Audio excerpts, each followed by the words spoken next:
তো গাইস প্রথমে ভিডিওটি দেখো, তারপর এই ভিডিওর ফানি কমেন্ট পড়বো। যে মেয়েটা আমার রেজাল্টটা পাবলিক করছে সে মেয়ে তো মানে আমার পিছে পড়ে থাকে। ওয়াও ম্যান, তোমার জন্য আমার তালি দেওয়া উচিত যে তুমি আমার এত বড় ভক্ত যে তুমি আমার রেজাল্টটা পর্যন্ত বের করে কি করছো, 2টা লাইক ফলোয়ার্স পাওয়ার জন্য কি পাবলিক করে দিছো। আচ্ছা এটা সত্যি কথা, নিজের মুখে বলতেছি, প্রাউডলি বলবো যে আমি 2 সাবজেক্টে ফেল করছি।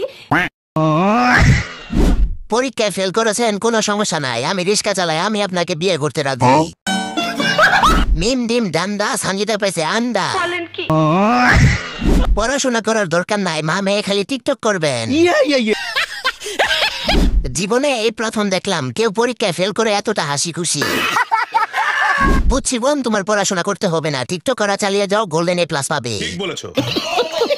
রেজাল্ট দেখে বোঝা যাচ্ছে সে কতটা ভালো স্টুডেন্ট ছিল। ফেল করে লাইভে আসতে, এটাই হলো পারিবারিক শিক্ষা।